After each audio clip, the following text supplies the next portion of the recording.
The clink of ceramic against glass punctuated the Monday morning bustle at Sunrise Cafe. Sarah Miller navigated her wheelchair through the narrow pathway between tables, balancing a steaming cup of coffee in one hand. 6 years in this chair had made her efficient, but not immune to obstacles. The Seattle summer sun streamed through the windows, creating a deceptive warmth that didn't reach her legs. Two young men backed into her path, laughing at something on a phone screen. The collision was swift. Her wheelchair tilted sharply, coffee splashing across her white blouse and onto the polished floor. Pain shot through her wrist as she gripped the armrest to steady herself. The cafe chatter halted. Eyes turned toward the commotion, that familiar mix of pity and discomfort she'd grown to despise. Her chair teetered precariously, one wheel caught against a table leg. One of the men turned, his expression shifting from surprise to an uncomfortable smile. Please don't, she thought. Not the fake concern, not now. I'm fine. The words formed in her mind but didn't reach her lips. Instead, a different, more vulnerable truth escaped. Please don't come closer. I can't stand up. The man crouched down, reaching for her wheel. Let us help you. His hand moved toward the chair's handles, that presumptuous assistance she'd never asked for. Sarah pressed herself against the chair's back, the familiar feeling of helplessness washing over her. Please don't. I can't walk. Her voice cracked, betraying the composed CEO image she'd perfected. 6 years hadn't been enough to erase the shame that still surfaced in moments like these. A chair scraped loudly across the floor. She said she doesn't need help. The voice cut through the murmurs, deep and familiar, in a way that made Sarah's spine tingle. A man stepped forward from the counter, positioning himself between her and the would-be helpers. Broad shoulders blocked the sun, casting her in shadow. The two young men backed away, slowly muttering apologies. She looked up, squinting against the sunlight that framed him like some avenging angel. And then recognition hit her like a physical blow. The angled jawline now covered with a neatly trimmed beard. Those eyes, steel gray and unyielding. The man who had left her 6 years ago disappeared after the explosion that put her in this chair. Ethan Cole. No, not Ethan. Daniel Cole. The name correction flashed through her mind, a reflex from years of seeing his name on legal documents. Daniel Cole, former safety engineer at TechAbility. The man whose negligence had cost her everything. The man who had vanished rather than face the consequences. Here he stood in a faded blue work shirt with rolled-up sleeves, looking down at her with an expression she couldn't decipher. Not guilt, not pity, something more complex, almost professional. Your chair's caught. May I?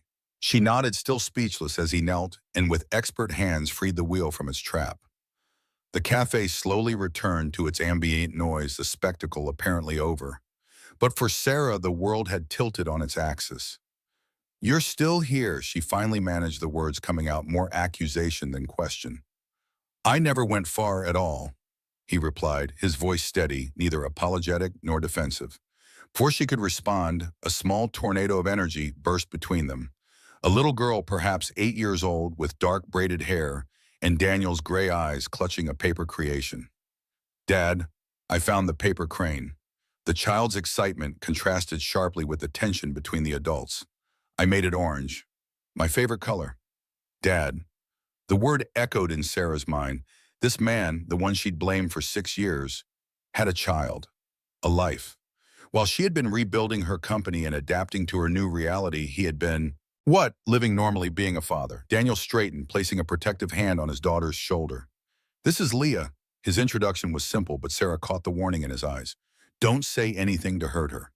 Leah studied Sarah with curious eyes. Your chair is cool. The wheels light up when you move. Sarah glanced down, suddenly remembering the LED lights she'd installed months ago and nearly forgotten about. A rare concession to whimsy in her otherwise pragmatic adaptations. Before she could respond, Leah pressed the orange paper crane into her hand.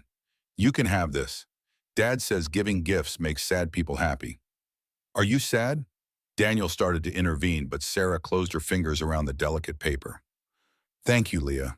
The unexpected kindness from this child, his child, unleashed emotions she couldn't process in a crowded cafe. Daniel checked his watch. We should go. He hesitated, then added, Take care of yourself, Sarah. She wanted to say something, to demand explanations, to express the anger she'd harbored for years, to ask why he was still in Seattle when he should have been anywhere else. But the words caught in her throat. As they left, Leah turned to wave enthusiastically. "Bye, Miss Sarah. Come visit us sometime." The cafe door chimed as they disappeared into the bright Seattle morning. Sarah sat motionless, staring at the orange paper crane in her trembling hand. Around her, the coffee stain on the floor was already being mopped away by staff, but the mark this encounter had left on her psyche, that wouldn't be so easily erased. Outside through the window, she glimpsed Daniel lifting Leah onto his shoulders, the girl's laughter visible in her expression. They looked happy, complete, and she had believed for 6 years that he was a coward who had run from responsibility. Marcus, her assistant, rushed in, apologizing profusely for being late. Sarah barely heard him, her thoughts still with the man and child who had just walked away. "Are you okay, Miss Miller?" Sarah touched her purse where she'd tucked the crane. "Yes, I think I need you to pull some old files for me." "Which files?" "The explosion case. Everything from 6 years ago. But that case is closed." Marcus reminded her, concern etching his features. The board was very clear. "Pull it anyway. I want to see everything again." Her tone left no room for argument. Marcus nodded, though confusion clouded his expression. "Of course. Right away." Sarah glanced once more through the window, but Daniel and his daughter had vanished into the crowd of Monday morning commuters. The orange paper crane sat in her purse, a fragile connection to a past she thought she'd successfully buried. The TechAbility headquarters dominated the Seattle skyline, 48 stories of gleaming glass and steel. Sarah's private elevator whisked her directly to the executive floor, a perk she'd insisted on after returning to work post-accident. The last thing she needed was an audience as she maneuvered in and out of elevators multiple times a day. The doors opened to reveal an open-concept executive suite strategically designed to showcase their latest adaptive technologies. Wall-mounted tablets controlled everything from lighting to temperature, a showroom of accessibility that doubled as functional office space. Emma, her executive secretary, approached with practiced efficiency. "Board meeting in 30 minutes. Mr. Langston requested a pre-meeting, but I told him you were off-site this morning."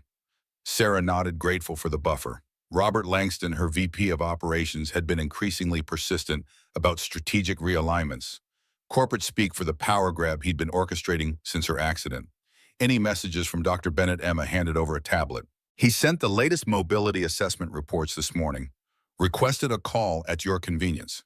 Sarah skimmed the report as she wheeled toward her office, noting the frustratingly static measurements. No improvement, no decline. Just the same partial sensation below the T12 vertebra, the same prognosis she'd had for years. Some sensation, minimal motor function. Enough to feel pain, not enough to walk. The glass walls of her office offered a panoramic view of Puget Sound, a daily reminder of the vastness beyond her increasingly confined existence. She positioned her chair behind the custom desk. No drawers underneath, a sleek design that accommodated her wheelchair perfectly while still projecting authority. Marcus appeared at her door, tablet in hand. "I've pulled the initial files from the archives. They'll need executive approval for the sealed documents." She authorized the access with her fingerprint, ignoring Marcus's concerned expression. "Will there be anything else? Clear my schedule after the board meeting. I'll be working on this personally." Once alone, Sarah pulled up the files on her private server. Images from that day flashed across her screen. The product launch stage, the prototype adaptive mobility device they'd been so proud of, the sudden catastrophic failure when the power systems overloaded. The explosion had been relatively contained, but she'd been closest to it, the proud CEO demonstrating her company's innovation. The official report had been conclusive. Safety engineer Daniel Cole had signed off on an untested power coupling, rushing the prototype to meet the launch deadline. Human error. Negligence. Case closed. Except the man she'd seen today didn't match the desperate corner-cutting engineer painted by the report. That Daniel Cole had supposedly fled Seattle immediately after the accident, his engineering license revoked, his career in ruins. He certainly hadn't stayed to raise a daughter and make paper cranes. Sarah scrolled deeper into the files, looking for something she might have missed. Personnel records showed Daniel had been with the company for 4 years before the accident, consistently receiving exemplary performance reviews. His safety record had been impeccable until that fatal mistake. It didn't add up. A notification flashed. The board meeting in 5 minutes. Sarah closed the files, but not her questions. They would have to wait. The boardroom fell silent as Sarah entered the conversation among the gray-suited executives, halting mid-sentence. She'd grown accustomed to this effect. Her presence commanded attention, partly from respect, partly from the discomfort many still felt around her disability. Good morning. She began positioning herself at the head of the table. Let's start with the quarterly projections. Robert Langston sat to her right, impeccably dressed as always, his salt and pepper hair lending him an air of distinguished authority despite being only a few years older than Sarah's 34. He slid a folder toward her. We've prepared an overview of the AdaptTech line performance. Market penetration is strong, but R&D costs are outpacing revenue projections. Sarah skimmed the report, noting the strategic highlighting of cost concerns while downplaying the 23% year-over-year growth. A familiar tactic from Langston, emphasized problems that required his particular brand of cost-cutting solutions. The growth trends are impressive, she countered, redirecting the conversation. Our customers are willing to pay premium prices for quality adaptive technology. Cutting corners on innovation isn't an option. Langston's smile didn't reach his eyes. No one's suggesting cutting innovation, Sarah. We're merely proposing a more focused approach. The mobility division is draining resources that could be better allocated. And there it was, the mobility division, her passion project since the accident, targeted yet again. The division focused on creating affordable advanced mobility aids for people with spinal cord injuries like hers, operating at intentionally lower profit margins than their other product lines. The mobility division serves our core mission, she reminded the room, making adaptive technology accessible to everyone, not just those who can afford luxury price points. A noble goal, Langston conceded with practiced sincerity. But our responsibility to shareholders is long-term growth and stability, Sarah interrupted. Our mission drives our brand value. Short-term profit maximization undermines what makes Techability different from every other tech company claiming to change the world. She felt the familiar battle lines being drawn around the table. Those who supported her vision versus those aligned with Langston's more traditional profit-driven approach. It was an ongoing war of attrition, one she was increasingly tired of fighting. The meeting continued, moving through product development updates and marketing strategies. Sarah maintained her composure even as Langston repeatedly highlighted financial concerns that inevitably led back to her mobility division. By the time they adjourned, her shoulders ached from the tension she'd been carrying. As the room cleared, Langston lingered, approaching her chair with that careful casualness she'd come to resent, as though she might break if he moved too quickly. Sarah, we need to talk about the Peterson prototype. The test results aren't promising. The Peterson prototype was their next-generation standing frame designed to help people with partial spinal cord injuries regain mobility through assisted standing. Her project, her personal investment. The results are preliminary, she countered. We need more data before making any decisions. We've invested 18 months in nearly $7 million. The board is getting anxious. Tell the board I'll have a full assessment by the end of the quarter. Her tone made it clear the discussion was over. Langston nodded, his expression unreadable. Just looking out for the company's best interests. And yours, of course. After he left, Sarah wheeled to the window, gazing out at the cityscape below. In moments like these, she felt the weight of her dual identity. The CEO responsible for a company of 300 employees, and the woman whose personal tragedy had become inextricably linked with her professional life. The truth she rarely admitted, even to herself, some days she couldn't tell where Sarah Miller ended and Techability began. The penthouse apartment in downtown Seattle had been Sarah's pride and joy before the accident. A sleek, modern space with floor-to-ceiling windows and minimalist decor. Now it was primarily functional, modified extensively for accessibility. Widened doorways, lowered countertops, adaptive controls for everything from lighting to shower temperature. Arriving home, she found Diane, her evening nurse, preparing dinner in the kitchen. The smell of roasting vegetables filled the air, a calculated balance of nutrition and palatability that characterized most of her meals these days. "How was your day?" Diane asked, the professional cheerfulness in her voice never quite reaching natural.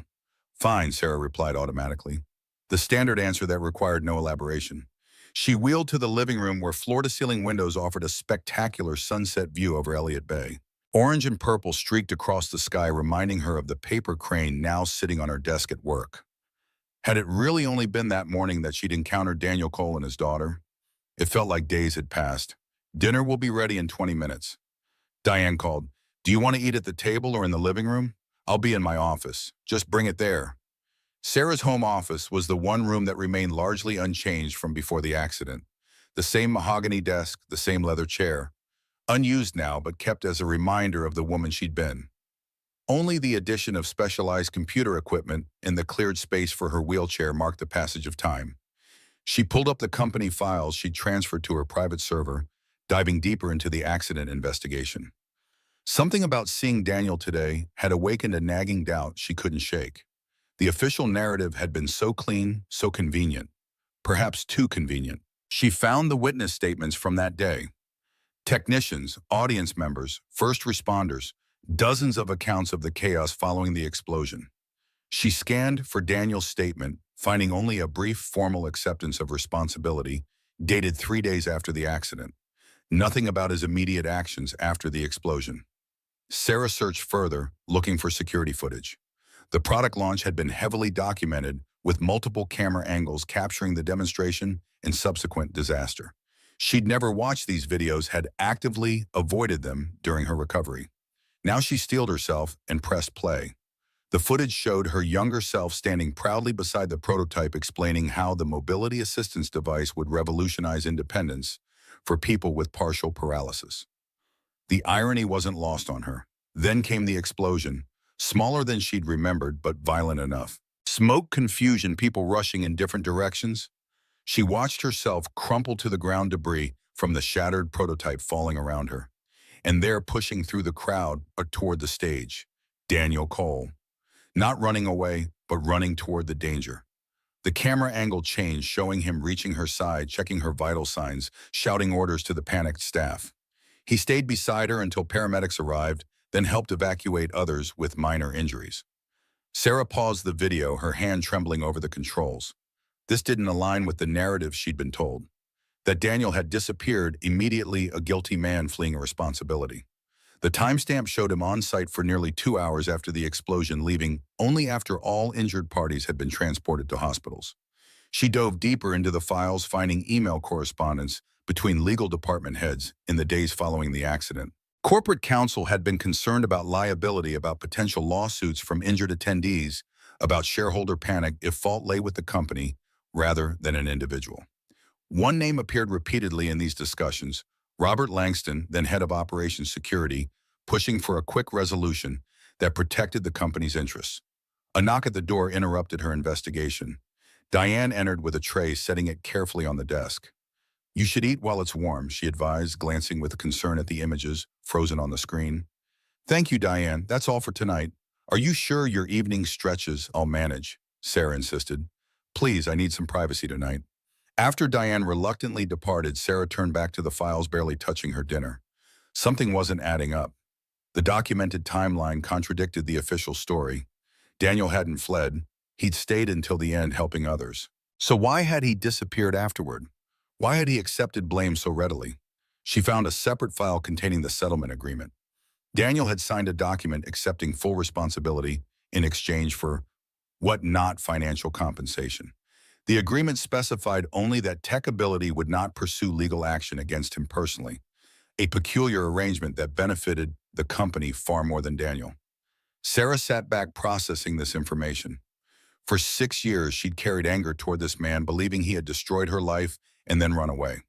The reality appeared more complicated. She reached for her phone, scrolling to find the contact she needed. Thomas Klein had been a senior engineer at the time of the accident, one of the few who'd been present that day, and still worked for the company. It was late, but this couldn't wait. He answered on the fourth ring, voice heavy with sleep. So, Miller, is everything all right, Thomas? I need to ask you something about the explosion. About Daniel Cole. A pause, longer than normal. That was a long time ago. I saw him today. In person. Another pause. I see. And what did he say? Nothing about the accident. But I've been looking at the files and things don't add up.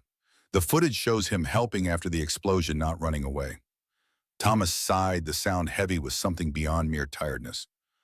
Look, Ms. Miller, it was a complicated situation. The company was in a vulnerable position. Investors were ready to pull out. We needed resolution. At Daniel's expense, Sarah pressed. He was made the scapegoat. I'm not comfortable discussing this on the phone. The edge in Thomas's voice was unmistakable. Fear. If you're really pursuing this, we should meet in person. Somewhere private.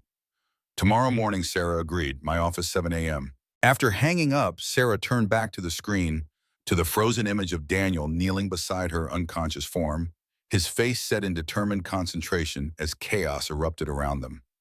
Not the face of a negligent engineer who had cut corners. The face of a man doing everything he could to help. She opened a new search window, typing Daniel Cole, Seattle. The results were sparse. No social media presence, no professional profiles. A man deliberately keeping a low digital footprint. She refined her search, adding engineering and repair. A small listing appeared: Cole Adaptive Solutions, repairs and custom modifications for mobility devices. The address was in Georgetown, an industrial area south of downtown. A phone number but no website. A ghost of a business operating on word of mouth rather than digital marketing. Sarah stared at the address, memorizing it. Tomorrow, after meeting with Thomas, she would find Daniel Cole and get answers directly from the source. The penthouse felt cavernous at night. Sarah had once loved the spaciousness, the room to breathe, after long days of meetings and public appearances. Now the empty spaces merely emphasized her solitude. Her evening routine was mechanical. The transfer from wheelchair to specialized shower chair, the careful washing of body parts she could feel, and those she couldn't, the methodical self-check for pressure sores or injuries she might not have noticed. Diane usually helped with this, but tonight Sarah needed the privacy, the time to think. As she prepared for bed, her mind kept returning to the image of Daniel and Leah walking away from the cafe, the easy way he'd lifted her onto his shoulders, the child's uninhibited laughter. He had built a life in the aftermath of disaster while she had built. What a more successful company, a more isolated existence. The transfer into bed was the final challenge of each day. The specialized mattress designed to prevent pressure ulcers, the carefully arranged pillows supporting her legs in positions she could no longer feel. 6 years of this routine, and still it sometimes brought tears of frustration to her eyes. Once settled, Sarah reached for her tablet, pulling up the security footage again. She watched the moments following the explosion, repeatedly studying Daniel's actions. The way he immediately checked her vital signs. The calm authority with which he directed others. This was not a man panicking over his mistake, but a professional managing a crisis. Sleep eluded her as questions multiplied. If Daniel wasn't responsible, who was? Why had he accepted blame? What role had Langston played in all this? And why had Daniel stayed in Seattle knowing he might encounter her someday? The last question bothered her most of all. Had he been watching her all these years? The thought should have been unsettling, but instead it sparked something else. A strange comfort in not being as alone as she'd believed. Morning arrived with Seattle's characteristic gray drizzle. Sarah prepared for the day with military precision. Each movement calculated, each minute accounted for. The morning nurse Bridget arrived at 6 a.m. to assist with the more difficult aspects of her routine, maintaining a professional chatter that required minimal response. By 6:45, Sarah was at her desk in the Techability Executive Office, the building still largely empty. Thomas Klein arrived precisely at 7. His lanky frame stooped with more than just the early hour. The senior engineer had aged considerably in the 6 years since the accident, his once brown hair now mostly gray. "Thank you for coming, Thomas." Sarah gestured to the chair across from her desk. Thomas sat fidgeting with his security badge. "I'm not sure how much help I can be after all this time." "I saw the security footage," Sarah stated flatly. "Daniel didn't run away after the explosion. He stayed to help. He was the first person to reach me." Thomas's expression tightened. "The footage can be misleading without context." "What context am I missing?" "That he was made a scapegoat while the company protected itself." The engineer glanced toward the door, then lowered his voice. "It wasn't my decision, Sarah. After you were hospitalized, things moved quickly. The board was in panic mode. The prototype failure threatened everything. Investor confidence, the IPO we'd been planning. They needed containment. So they contained it by destroying Daniel's career." Sarah concluded, the pieces falling into place. And he accepted it. Why Thomas hesitated, clearly weighing his words. There were pressures applied, legal threat and personal liability lawsuits that would have bankrupted him. The board offered a choice accept responsibility, sign the non-disclosure agreement, and walk away, or face years of crushing litigation. Who led this effort? Thomas's eyes darted away. You know who. Langston. Sarah guessed her suspicion, crystallizing into certainty. The engineer nodded almost imperceptibly. He was head of operations security then. He managed the situation, found the solution that protected the company's interests, at Daniel's expense, and mine. I spent 6 years believing he carelessly endangered lives and then abandoned us. The company survived, Thomas said weakly. Your vision continued. Would you rather Techability had collapsed under lawsuits and investor flight? I would rather have known the truth, Sarah replied, her voice hardening. What actually caused the explosion, if not Daniel's negligence? Thomas fidgeted again, his discomfort palpable. The power coupling wasn't the problem. It was the regulation software that failed. The system Daniel designed was sound, but last-minute cost-cutting measures meant using cheaper control components that couldn't handle the load. Cost-cutting ordered by executive leadership. The board signed off, but Langston pushed it through. He assured everyone the substitutions wouldn't compromise safety. Sarah leaned back, the implications washing over her. So Daniel designed a safe system that was undermined by corporate decisions to save money. Then when it failed, he was blamed for the very corner cutting he had opposed. Thomas nodded miserably. He fought the changes, documented his objections. But the launch date was fixed, investors were waiting, and he was overruled. And those objections, that documentation sealed in the confidential section of the investigation. Only board members have access. Sarah's jaw tightened. I'm a board member. Yes, but Thomas hesitated again. You were recovering. By the time you returned, decisions had been made, the narrative established, and no one thought I deserved the truth. Sarah's voice remained steady, but her grip on the armrests of her chair whitened her knuckles. No one considered that I might want to know who was really responsible for putting me in this chair. Thomas finally met her gaze, regret evident in his tired eyes. We were told you knew, that you had signed off on the official report while still in the hospital. Sarah stared at him, ice forming in her veins. I signed nothing in the hospital. I was in a medically induced coma for the first week, then heavily sedated for pain. Who told you I had approved the report, Langston? He said you wanted a clean resolution, no messy public investigation that would threaten the company you'd built. The betrayal cut deeper than Sarah had imagined possible. Not just Daniel's career sacrifice, but her own agency, her right to the truth. While she had been fighting for her life, others had decided what version of events she would be allowed to believe. Thomas, I need you to write down everything you just told me. Dates, names, specifics about the component substitutions, and who authorized them. The engineer paled. Sarah, I have a family, a mortgage, 5 years until retirement. I'm not asking you to go public. Not yet.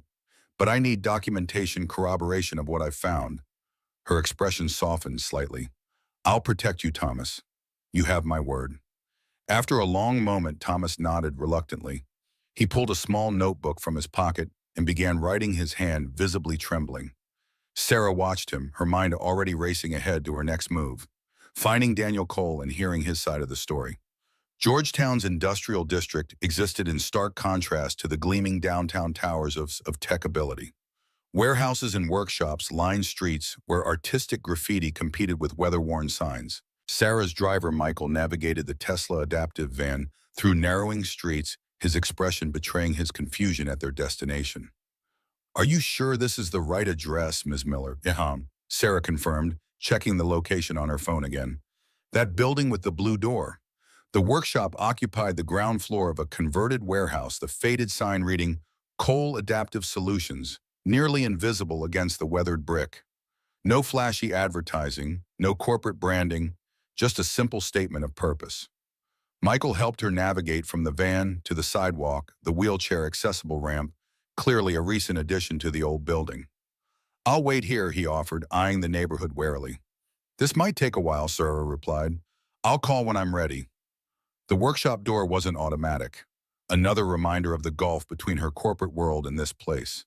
She pressed the intercom button beside the entrance. After a moment, a child's voice crackled through the speaker. Hello, who is it? Sarah hesitated, suddenly uncertain.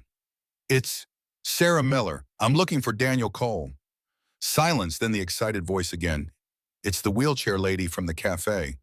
Sarah winced at the description, though she couldn't fault the child's accuracy. The door buzzed, then opened slowly, revealing Leah's beaming face. You came to visit. The girl's enthusiasm was undiminished by Sarah's unexpected appearance. Her dark braids bounced as she hopped from foot to foot. Dad's fixing Mr. Rodriguez's leg, but he'll be done soon. Want to see my drawings?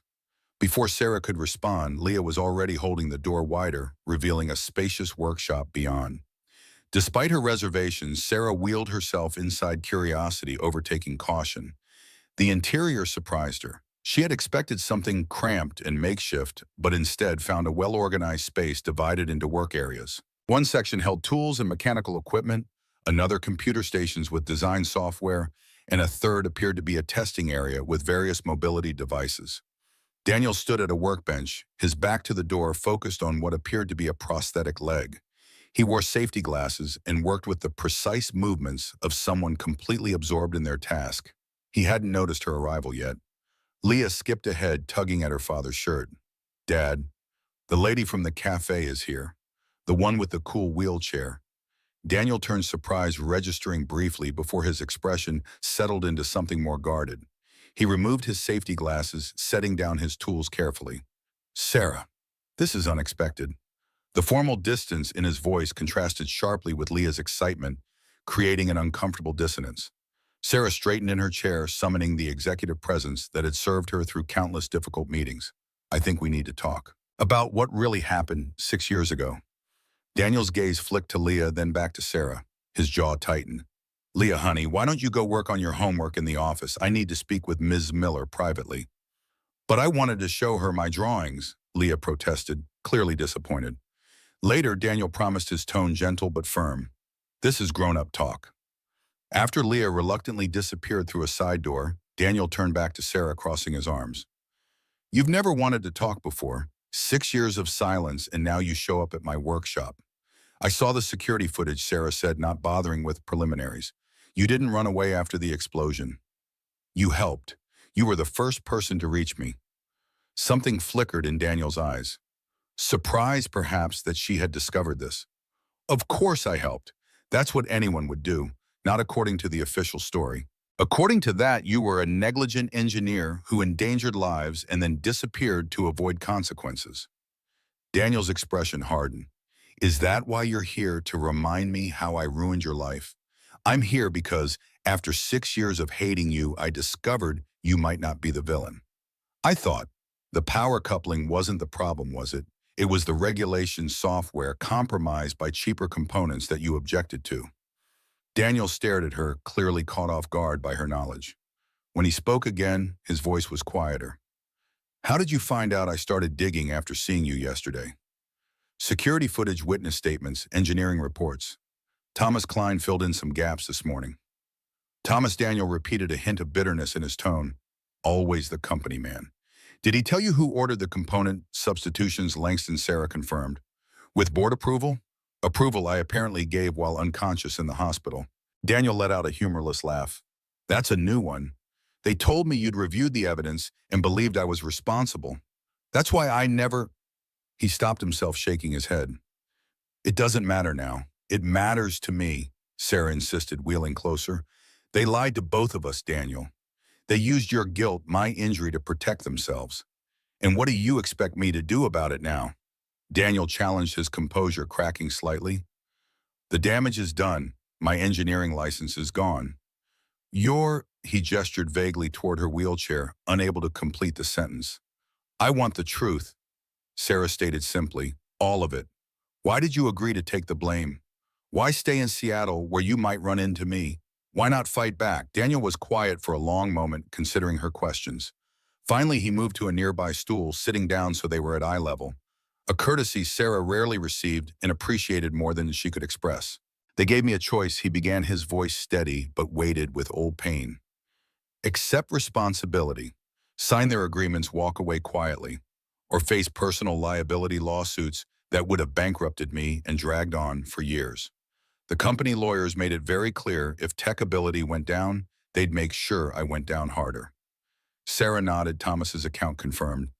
But why stay in Seattle? Daniel glanced toward the door where Leah had disappeared. My ex-wife was pregnant when the accident happened. She left a month later.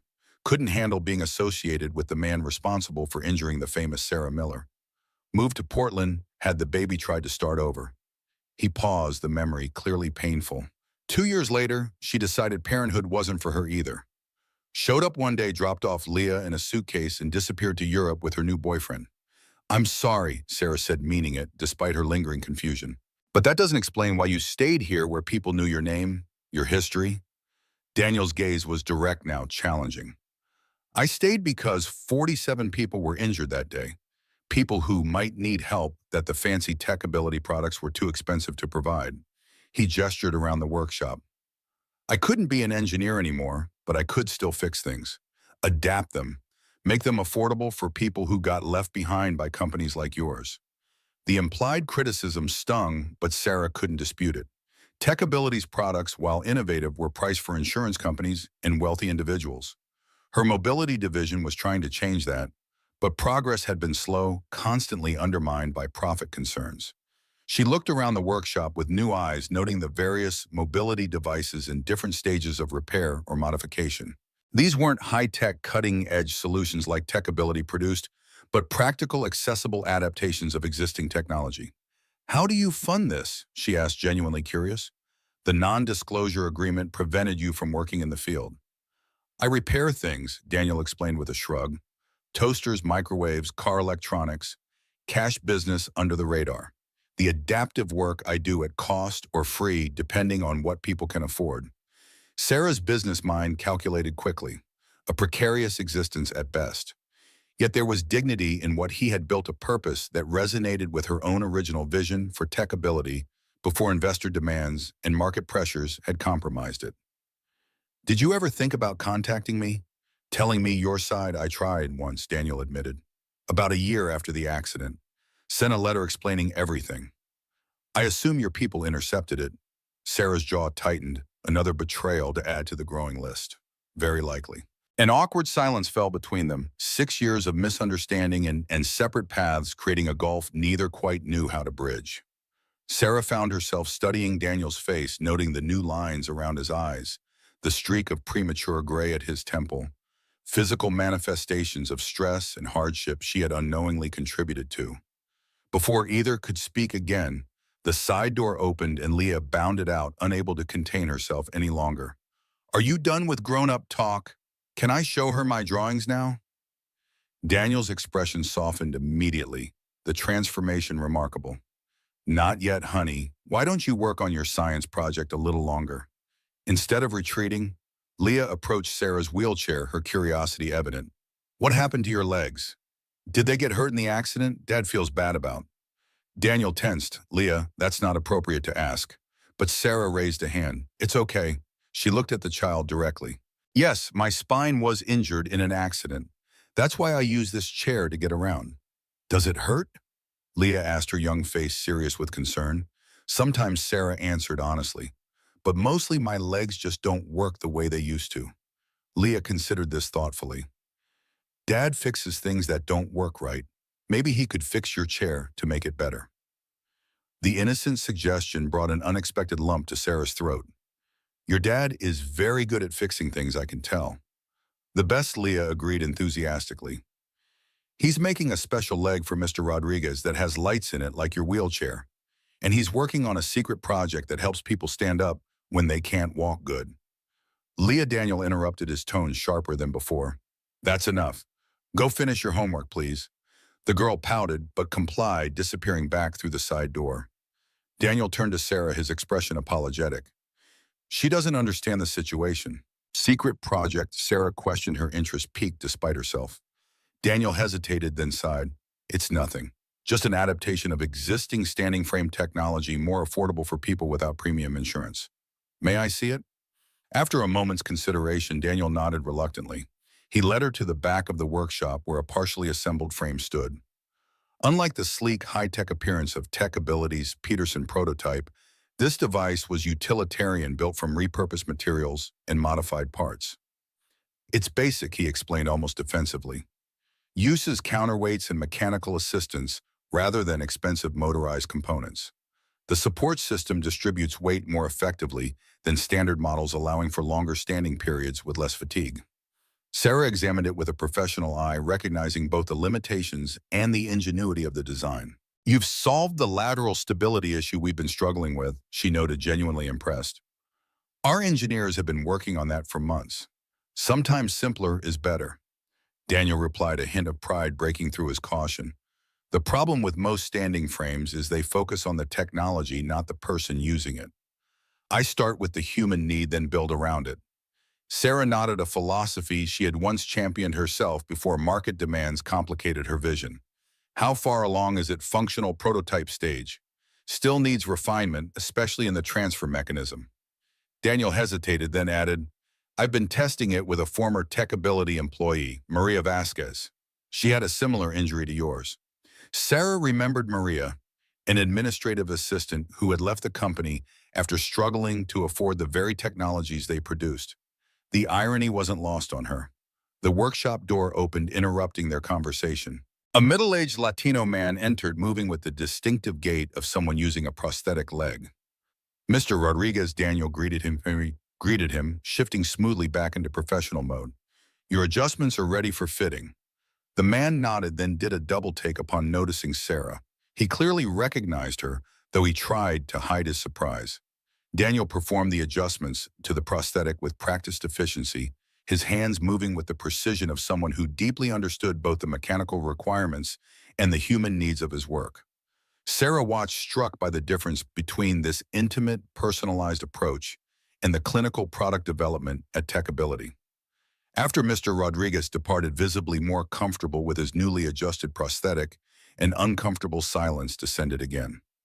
Sarah had learned more than she expected, but still felt far from resolution. "I should go," she finally said, checking her watch. "I have a meeting at 2. Daniel nodded, relief and something like regret mingling in his expression. "I never meant for any of this to happen, Sarah. The accident, the cover-up. I made the choice that seemed least damaging at the time. Least damaging to whom?" Sarah couldn't help asking. "The company that threw you under the bus. Me, who spent 6 years believing a lie." Daniel met her gaze directly. "To the 47 people who would have lost their bum if TechAbility collapsed. To the patients who needed the technologies you were developing. To Leah, who deserved a father who could provide for her even if it meant accepting blame I didn't deserve." The answer wasn't what Sarah expected, and she found herself without a ready response. Daniel's motivations were more complex than simple self-preservation or fear. He had made a moral calculation she wasn't sure she would have had the strength to make in his position. "I need to process all this," she finally said. "Figure out what it means, what happens next." "What do you want to happen next?" Daniel asked, his tone genuinely curious rather than confrontational. Sarah considered the question. "Justice," she decided. "Truth. For both of us." Daniel's laugh was soft, tinged with resignation. "Truth is a luxury, Sarah. One I gave up a long time ago." As she prepared to leave, Leah reappeared, clutching several papers covered in colorful drawings. Before either adult could intervene, she thrust them towards Sarah. "These are for you." The child's enthusiasm was irrepressible. "I drew robots that help people walk. This one has special legs, and this one gives hugs when people are sad." Sarah accepted the drawings, touched by the innocent generosity. "Thank you, Leah. These are wonderful," the girl beamed. "You can come back anytime. Dad doesn't have many friends, and I think he likes talking to you even if he makes a serious face." Daniel closed his eyes briefly in parental mortification, while Sarah suppressed a smile. "I might do that," she told Leah, surprising herself with how much she meant it. As Daniel helped her navigate back to the entrance, their hands briefly touched on the wheelchair's handle. The momentary contact sent an unexpected current through Sarah. Not romantic, but human. A connection to someone who shared a pivotal moment in her life, however painfully. Outside, Michael waited with the van, visibly relieved at her emergence. Sarah paused before entering, turning back to Daniel, who stood in the workshop doorway. "The explosion changed both our lives," she observed. "Just not in the ways I thought." Daniel nodded, his expression thoughtful. "Maybe that's something we can agree on." As the van pulled away, Sarah looked down at Leah's drawings, colorful, hopeful visions of helping robots and smiling stick figures. One sketch in particular caught her attention, a figure in a wheelchair rising to a standing position, with the help of a simple frame surrounded by hearts and stars. Underneath in childish handwriting, "For the nice lady," from Leah and Dad. Sarah carefully placed the drawings in her portfolio, her mind already forming plans. There were files to examine, testimonies to collect, truths to uncover, and perhaps most unexpectedly, a partnership to consider, one that might finally bring healing to wounds 6 years in the making. The orange paper crane from the cafe sat on her desk when she returned to Tech Ability, a fragile reminder of how quickly perceptions could change, how easily assumptions could be challenged. Sarah placed Leah's drawings beside it, two connections to a man she had spent years hating, only to discover he might be the ally she needed most. The board meeting scheduled for that afternoon would proceed as normal. Robert Langston would present his cost-cutting proposals. The executive team would debate strategies and priorities. But underneath the business, as usual, something had fundamentally shifted. Sarah Miller was no longer the woman who had entered Sunrise Cafe that morning, and Tech Ability would soon feel the repercussions of that transformation. The Tech Ability boardroom felt different to Sarah as she entered 3 days after her visit to Daniel's workshop. The mahogany table gleamed under recessed lighting, board members arranged in their usual formation, but she viewed them through a lens of new suspicion. Who else had known about the deception? Who had approved decisions made while she lay unconscious in a hospital bed? Robert Langston sat in his customary place, scrolling through his tablet, the picture of corporate efficiency. His perfectly pressed suit and manicured nails spoke of a man who controlled every detail of his presentation to the world. Sarah studied him, seeing not just the ambitious executive, but the architect of a cover-up that had destroyed one life and fundamentally altered her own. The meeting proceeded with practiced formality, quarterly projections, market analyses, development timelines. Sarah participated with minimal engagement, her mind cataloging inconsistencies, noting which board members deferred to Langston, which avoided her gaze during discussions of the mobility division.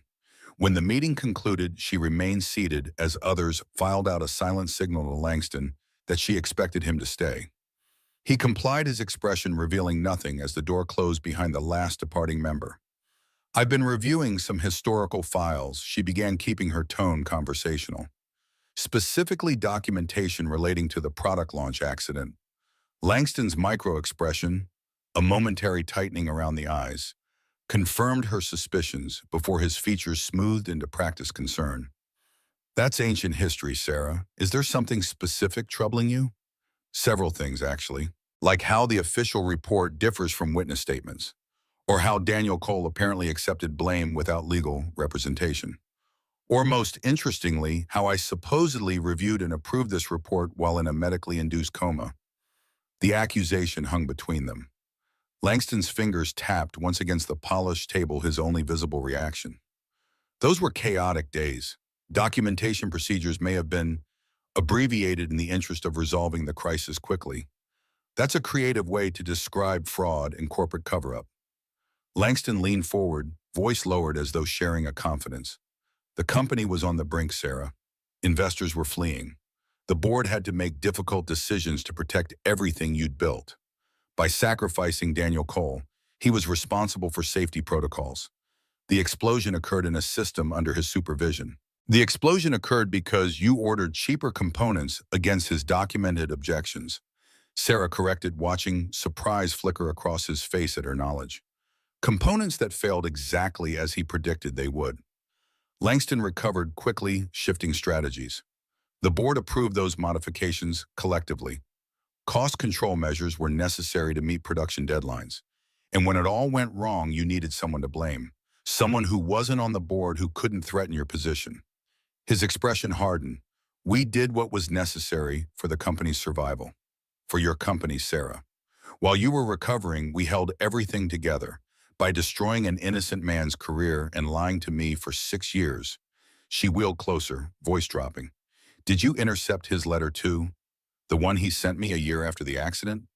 The momentary widening of Langston's eyes confirmed another suspicion. "I protected you from unnecessary distress during your recovery.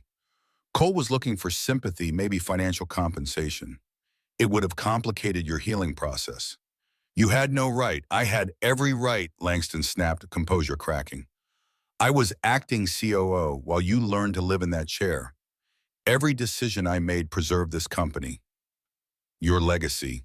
Sarah studied him, this man who had positioned himself as her protector while systematically removing her agency. My legacy isn't this company, Robert. It's what we do with the power we have, the lives we improve or destroy with our choices. She placed a USB drive on the table between them. I've compiled quite an interesting collection of documents. Original engineering reports, witness statements, security footage, email exchanges ordering the component substitutions. I think the board should review it all at our next meeting. Langston stared at the drive calculation visible behind his eyes. That would be tremendously destabilizing, Sarah. Stock prices, investor confidence, pending contracts, all potentially compromised by revisiting an incident that's long settled. It's not settled for Daniel Cole, or for me. What exactly do you want? His tone shifted to pragmatic negotiation. Sarah had anticipated this question, had prepared her answer carefully. Full exoneration for Daniel Cole, public acknowledgement of where responsibility truly lay, and comprehensive restructuring of the mobility division with guaranteed funding for affordable technology development. Langston's laugh held no humor. You'd risk everything, the company's reputation, market position, your own legacy. For a disgraced engineer in some philanthropic project, I'd risk everything for the truth, Robert. And for the original mission of this company, making adaptive technology accessible to everyone, not just those who can afford our premium price points. She left him staring at the USB drive. A small object suddenly waited with the power to unravel carefully constructed narratives and corporate hierarchies. As she wheeled toward the door, Langston's voice stopped her. He'll never work in this industry again, you know. No matter what you do, his reputation is destroyed, his credentials revoked. This crusade won't restore what he lost. Sarah paused, considering this truth. Maybe not entirely, but it's a start. Rain pattered against the workshop windows, creating a gentle percussion that complemented the mechanical sounds of Daniel's work. Sarah watched him adjust components on the standing frame prototype, his movements precise, focused. 3 weeks had passed since her confrontation with Langston. 3 weeks of clandestine meetings in this workshop as they pieced together evidence and refined the standing frame design. The prototype had evolved substantially under their collaboration. Daniel's practical mechanical knowledge, combined with Sarah's access to advanced materials, had yielded something neither could have created alone: a standing frame that balanced affordability with functional innovation. Leah sat cross-legged on a workbench nearby, tongue caught between her teeth as she constructed an elaborate paper crane mobile. The girl had appointed herself official workshop decorator. Her creations added unexpected color to the utilitarian space. Sarah had brought her origami paper in every imaginable shade, earning a fierce hug that had startled her with its unconditional warmth. The dynamic between them had shifted gradually from awkward formality to cautious collaboration to something approaching friendship. Daniel still maintained certain boundaries, protective barriers Sarah recognized as emotional scar tissue from the betrayal he'd experienced. But each shared meal, each solved engineering problem, each evening spent working side by side seemed to dissolve another layer of mistrust. The door opened, admitting Dr. Eliza Bennett, the physical therapist Sarah had recruited to evaluate the prototype. The doctor shook raindrops from her umbrella, surveying the workshop with clinical interest. "This is quite the operation you have got here," Dr. Bennett observed, approaching the standing frame. "Much different from your tech ability facilities. We're focusing on function over appearance," Daniel explained, making a final adjustment before stepping back. "Ready for your assessment." Dr. Bennett circled the prototype, examining connection points, support structures, and weight distribution mechanisms with professional scrutiny. She tested tension settings, stability factors, and transfer components, occasionally nodding with approval. "The distribution system is unlike anything I've seen in commercial models," she noted. "More anatomically aligned with natural weight-bearing points." "Who's tested it so far?" "3 patients with varying degrees of lower limb impairment," Daniel replied, "plus Maria Vasquez, who has a similar injury profile to Sarah's." Dr. Bennett turned to Sarah, her expression cautiously optimistic. "If you're considering trying this, I think it's worth attempting under controlled conditions. The design principles are sound, though I'd recommend additional lateral support here and here." She indicated specific points on the frame. Daniel immediately made notes, his expression revealing none of the pride Sarah knew he must feel at the professional validation. When would you recommend we try it? Sarah asked, surprised by the flutter of nervousness in her stomach. 6 years of failed therapeutic interventions had taught her to guard against hope. No time like the present if you're comfortable. Bennett's matter-of-fact tone stripped the moment of excessive gravity. I brought my assessment kit, and we have adequate support personnel here if needed. Daniel looked up sharply. Today we haven't prepared for preparation becomes procrastination at some point. Bennett interrupted gently. Better to try and gather data for refinement than theorize endlessly. Sarah felt a sudden tightening in her chest. Fear and possibility intertwined. This moment represented more than a mechanical test.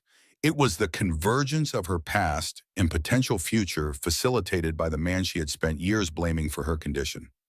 Let's do it, she decided before doubt could overwhelm resolve. The preparation was methodical, clinical. Bennett checked Sarah's vital signs and conducted a brief neurological assessment while Daniel made final adjustments to the frame. Leah watched with wide-eyed fascination from her perch paper cranes temporarily forgotten. The transfer was the most challenging part. Moving from wheelchair to standing frame required coordination between Sarah and Daniel. His hands professional but gentle as he helped position her body within the support structure. Sarah felt the familiar vulnerability of assisted movement, but something was different in Daniel's approach. He guided rather than directed, enabled rather than controlled. Once secured in the frame, safety mechanisms engaged, Sarah took a deep breath. Dr. Bennett stood to one side, Daniel to the other, both ready to intervene if necessary. The activation sequence was simple. A hydraulic system gradually shifted weight distribution from seated to standing position. Sarah felt the familiar pressure against her legs as the frame began to raise her body. Then something unexpected. A sensation beyond pressure. A whisper of muscle engagement, faint but unmistakable, as her body responded instinctively to the upright positioning. Bennett noticed immediately, her trained eye catching the micro-movements in Sarah's lower extremities.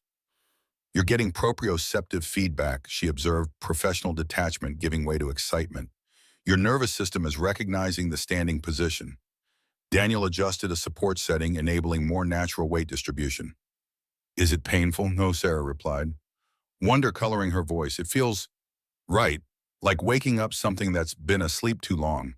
She stood fully upright now, supported by the frame, but bearing partial weight through her legs for the first time in 6 years. The workshop seemed different from this height. Perspectives altered horizons, expanded literally and figuratively. Try shifting your weight slightly, Dr. Bennett instructed. Focus on your core engagement. Sarah complied, concentrating on muscles she could control to influence those with limited function. A small movement, barely perceptible, but her weight shifted slightly to the left, then right. Not walking, not even close, but movement initiated by her body rather than external mechanics. Leah clapped her hands, delight uncontained. You're standing up, just like in my drawings. A child's joy crystallized the moment, transforming a clinical trial into a human triumph. Sarah felt tears threaten, blinked them back, unwilling to cloud this crystal-clear memory forming. How long can I stay like this? She asked, already feeling the strain of muscles long unused. 2 minutes for this first attempt, Dr. Bennett advised. We'll increase gradually with repeated sessions. Those 2 minutes stretched into an eternity of rediscovery. The feeling of being at eye level with others, the subtle balancing adjustments her body remembered, despite years of disuse, the profound psychological impact of vertical existence after so much time horizontal or seated. When they carefully transferred her back to the wheelchair, Sarah felt the loss acutely, like stepping from light into shadow. But the memory of standing remained a physical ghost her body now recalled. This could work, Dr. Bennett stated, reviewing her notes. The frame design promotes natural muscle engagement better than conventional models. With regular use, you might regain significant standing function, possibly even short-duration supported walking. Daniel remained professionally reserved, but Sarah caught the flash of validation in his eyes. His design, born of practical necessity and hands-on experience, had succeeded where million-dollar research projects had shown limited results.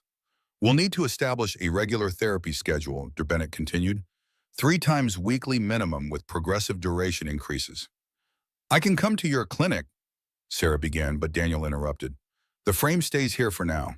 It needs daily refinement based on performance data, and I can't transport it to a medical facility without proper certification. The unspoken reality hung between them. His lack of engineering credentials, the regulatory limitations imposed by his professional disgrace, constraints that prevented this potentially revolutionary device from reaching a broader population. Then I'll come here, Sarah decided the solution obvious. We'll convert part of the workshop into a therapy space. Daniel's surprise was evident. This isn't exactly an approved medical facility. It has everything we need. The prototype, your expertise for adjustment, space for exercise. What's missing we can bring in. The logical efficiency of her approach seemed to catch Daniel off guard. He had expected resistance, perhaps, or insistence on more traditional medical settings. Instead, Sarah was proposing deeper integration of their collaboration. Dr. Bennett nodded approval.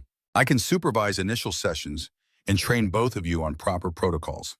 The standing frame will require ongoing customization as Sarah's strength improves. Leah bounced on her toes, excitement bubbling over. Does this mean Miss Sarah will visit more? Can she stay for dinner again? The word revealed the frequency of Sarah's visits these past weeks, the gradual intertwining of her routine with Daniel and Leah's simple domestic rhythms. Shared meals at the small kitchen table in the back of the workshop. Homework help while Daniel finished repairs. Conversations that stretched beyond their shared past into tentative explorations of their separate journeys since the accident. We'll figure out a schedule, Daniel told his daughter, careful not to overcommit on Sarah's behalf. Ms. Miller is very busy. Sarah surprised herself with her response. I'll make time. This is important. More important than she had initially realized. This workshop, with its practical innovations and absence of corporate politics, had become a sanctuary of authenticity. Here she wasn't CEO Sarah Miller with her careful image management and strategic relationships.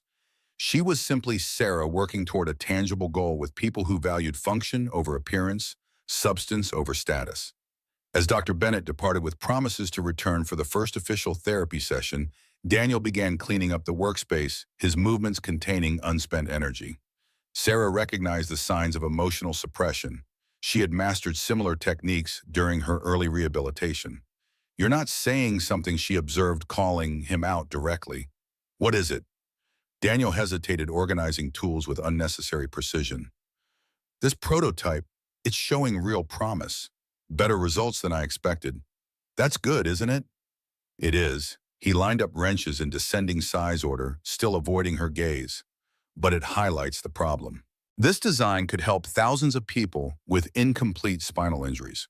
But without proper engineering certification, without clinical trials and regulatory approval, it remains a workshop project. One patient, one prototype. The frustration beneath his measured words was palpable. The innovator, constrained by circumstances beyond his control, unable to scale solutions to meet needs he understood intimately. Sarah considered this problem from multiple angles. CEO instincts engaging with the challenge. What if the certification came through someone else? A partnership with an established medical device manufacturer?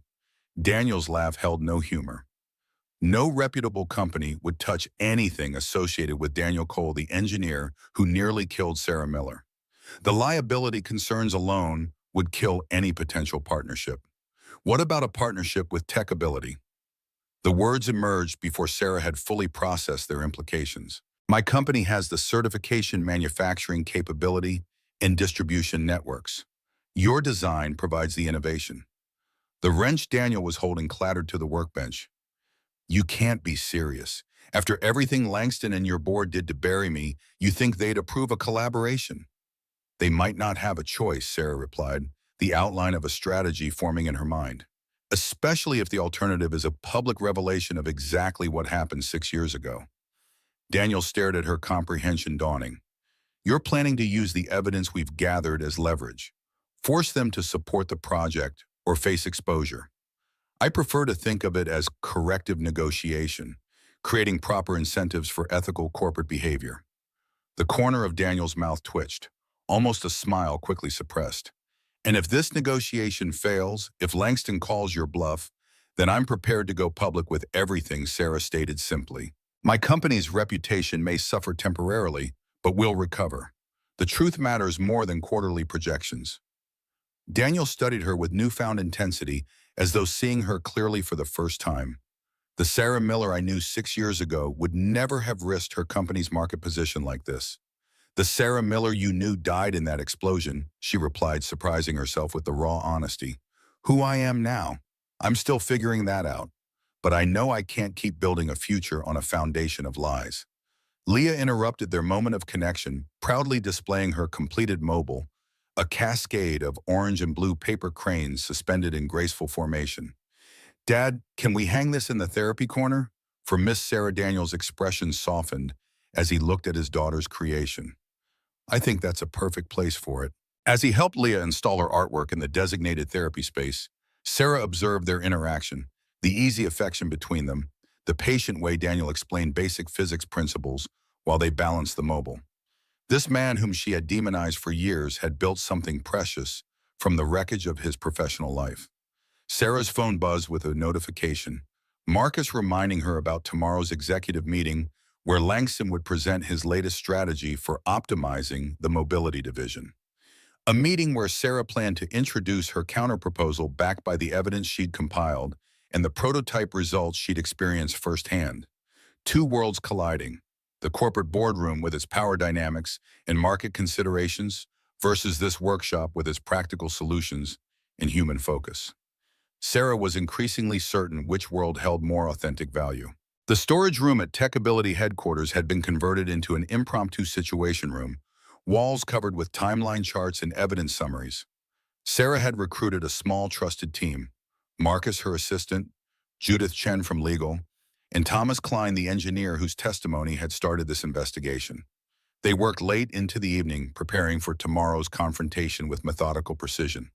The evidence was compelling original safety reports showing Daniel's objections to the component substitutions, email chains documenting Langston's directives to proceed despite safety concerns, testimony from engineers present during the final product preparations, the altered accident investigation that shifted blame entirely to Daniel. Judith reviewed the final presentation, her legal mind identifying potential vulnerabilities in their case. The board will argue they acted to protect the company's interests. Potentially even your interests, Sarah, as the injured party and founder. That's why the personal angle matters, Sarah replied, indicating the medical timeline showing her unconscious state when decisions were supposedly made with her approval. They acted without my knowledge or consent, using my injury to justify choices that protected senior leadership at the expense of an innocent employee. Marcus looked up from his tablet, concern evident. Langston has been with the company almost since the beginning. He has deep relationships with several board members and major investors. This won't just be a factual debate, it's a political battle. Then we need to be prepared for political countermeasures, Sarah acknowledged. What's our assessment of board alignment? Thomas projected a chart showing board member positions based on their known allegiances and recent voting patterns.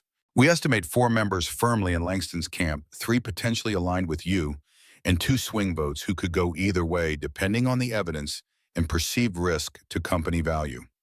Sarah studied the analysis strategies forming and reforming in her mind. In a straight vote, we could lose. Judith nodded grimly, which is why we need the nuclear option as leverage. The threat of going public must be credible enough to force negotiation rather than confrontation. The nuclear option, a prepared press release and evidence package ready for distribution to major tech publications and regulatory bodies, if the board refused to acknowledge the truth and implement Sarah's proposed remedies. A corporate suicide bomb that would damage TechAbility severely, but would completely destroy Langston and any board members implicated in the cover-up. Are we certain this is worth the risk? Marcus asked, giving voice to the question they'd all considered privately. The standing frame prototype is promising, but is it revolutionary enough to justify potentially destabilizing the entire company? It's not just about the prototype, Sarah replied, her conviction strengthening as she articulated it. It's about who we are as a company, what we stand for. We began with a mission to make adaptive technology accessible to everyone who needs it. Somewhere along the way, market pressures and profit margins corrupted that vision. She gestured to the evidence wall, the documented history of ethical compromises and diverted priorities. This incident with Daniel was a symptom of a deeper problem. We sacrificed our core values for expediency. I can't lead a company I don't believe in anymore. The room fell silent as her team absorbed the implications of the statement. Sarah was prepared to walk away from the company she had founded, had built from startup to industry leader, had fought to return to after her injury. Not as a negotiating tactic, but as a matter of personal integrity. Thomas broke the silence, his voice reflective. I've been with Techability almost from the beginning. I've seen how things changed bit by bit, decision by decision. We used to celebrate when our devices help people regardless of profit margins. Now we track market penetration and upsell opportunities. The engineer's assessment resonated with everyone in the room. They had all witnessed the gradual transformation from mission-driven innovation to corporate calculation, had all participated in it to varying degrees. Judith closed her legal pad decisively. Let's make our case airtight. If we're risking everything, we do it with absolute confidence in our position. They worked for several more hours, refining arguments, anticipating counterpositions, preparing contingencies. When they finally dispersed near midnight, Sarah remained alone in the evidence room, surveying their preparation. A text message illuminated her phone, Daniel checking on her whereabouts.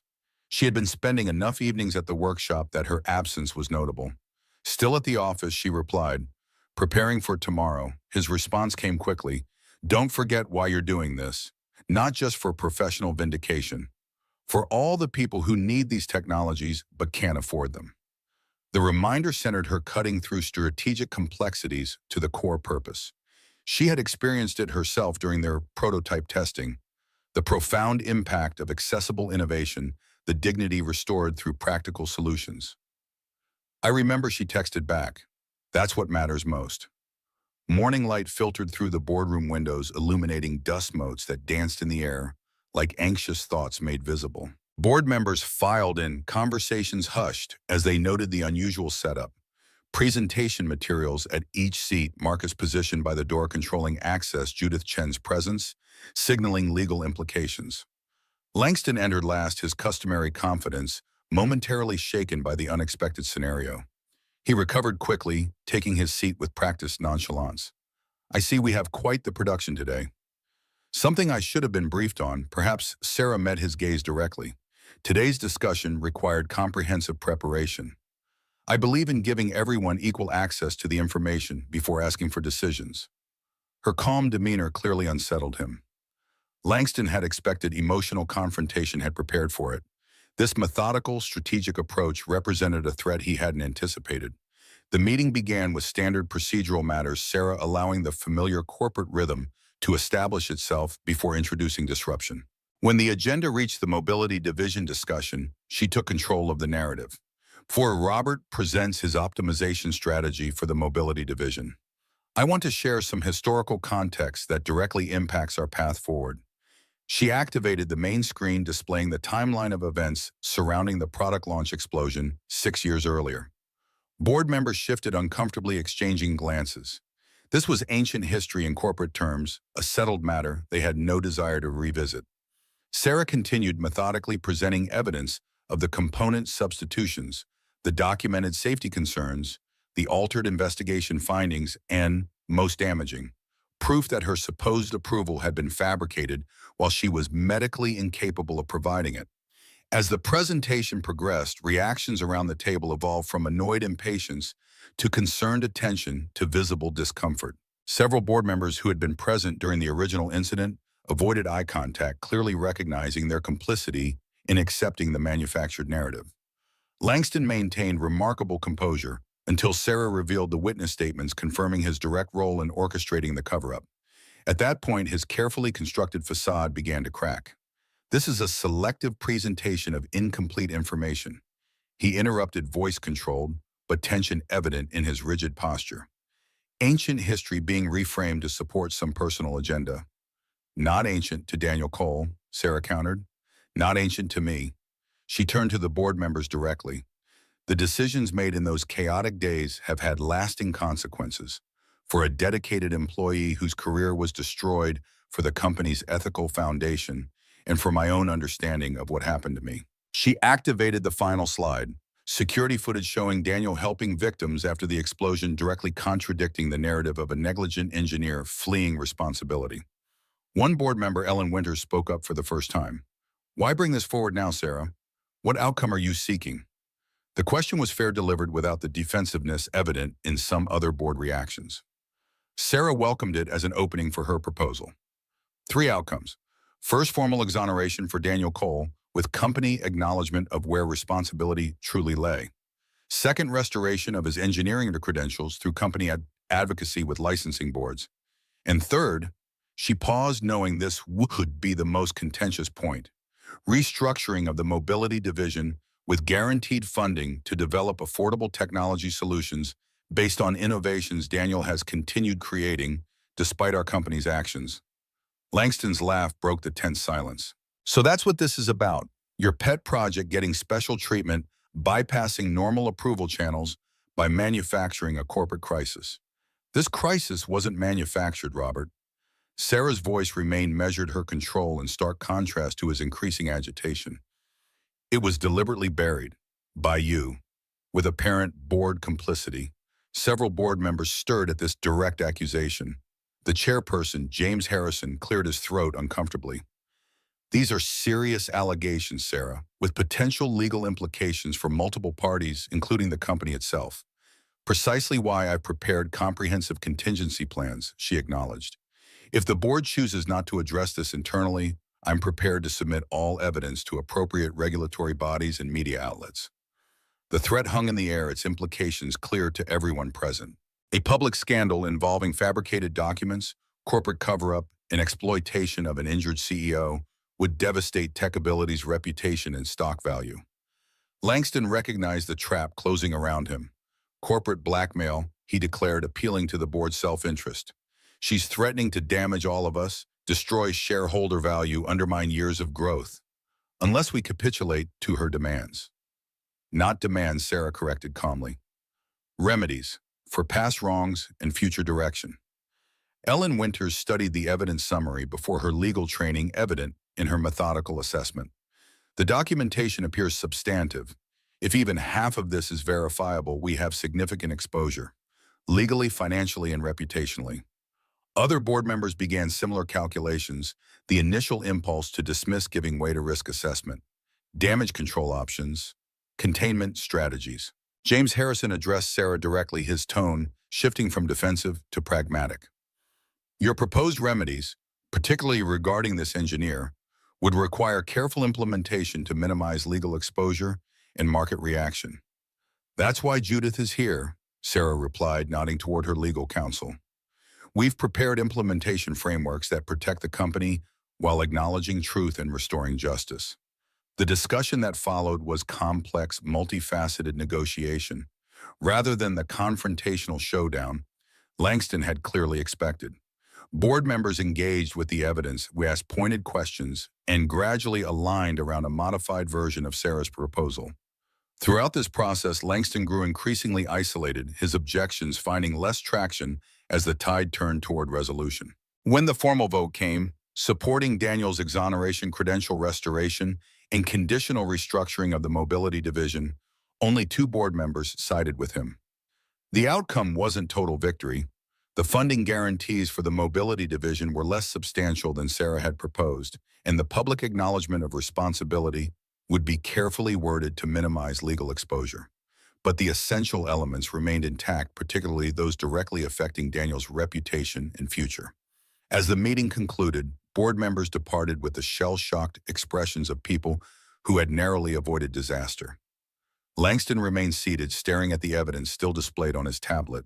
You won't last 6 months, he stated flatly when they were alone. The market doesn't reward moral crusades, Sarah. Investors want growth, not justice. Sarah considered his assessment, recognizing the worldview it represented. The same corporate calculation that had justified destroying Daniel's life to protect quarterly projections. Maybe you're right. Maybe the board will replace me when this affects our stock price.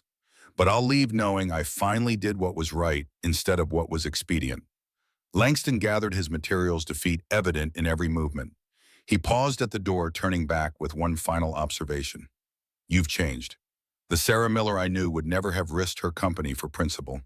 The parallel to Daniel's earlier comment wasn't lost on her. You're right about that much. I have changed. I just wish it hadn't taken 6 years and collateral damage to someone else's life to get here. After he departed, Sarah remained in the empty boardroom, the weight of victory settling over her like an unfamiliar garment. Phase 1 accomplished. Corporate acknowledgement and commitment secured. But the harder work lay ahead, rebuilding what had been broken both professionally and personally. She texted Daniel with the simple message, the board voted yes. Full exoneration, credential, restoration, and project funding. His reply came several minutes later, suggesting he had needed time to process the news. I never thought this day would come. Thank you doesn't seem adequate. Sarah smiled at the understated response so characteristic of his practical nature. It's not about thanks, it's about making things right.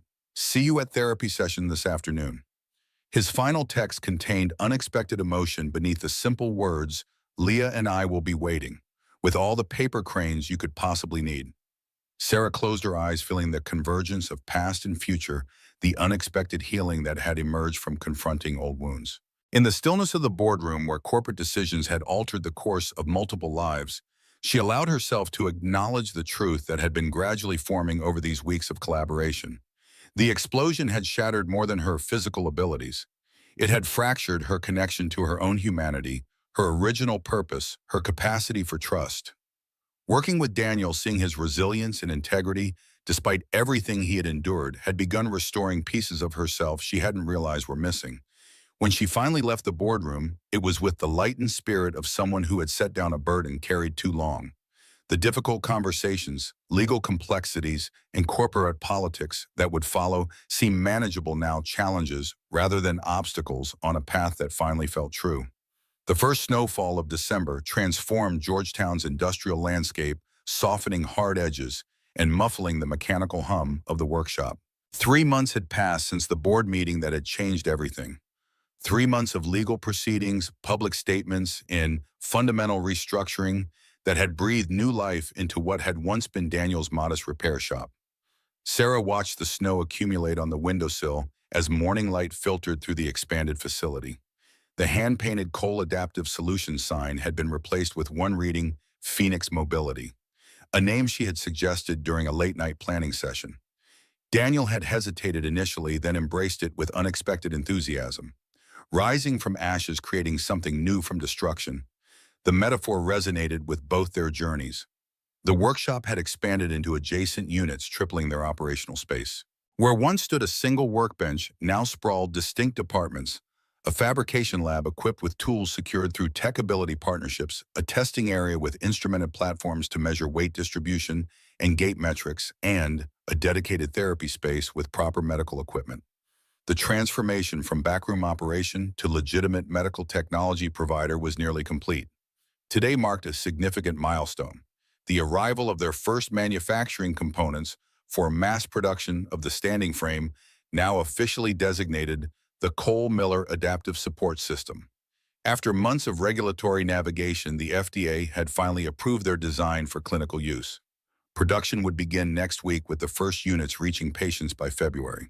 Dr. Bennett stood in the therapy area reviewing progress charts with Maria Vasquez, their first official test patient beyond Sarah herself. Maria demonstrated her improved mobility, using the frame to take several careful steps across the therapy mat. Each movement was deliberate, hard-won through countless hours of practice, but unmistakably self-initiated. Sarah felt the familiar, complex emotions these demonstrations always triggered: genuine joy for the patient's progress, mixed with a whisper of personal frustration. 6 months of intensive therapy had yielded significant improvements in her own standing duration and core stability, but true walking remained a distant possibility rather than immediate reality. Dr. Bennett noticed her expression and approached with professional directness. Remember that Maria's injury profile differs substantially from yours. Younger age, less time with reduced mobility, different nerve pathway involvement. Every patient progresses on their own timeline.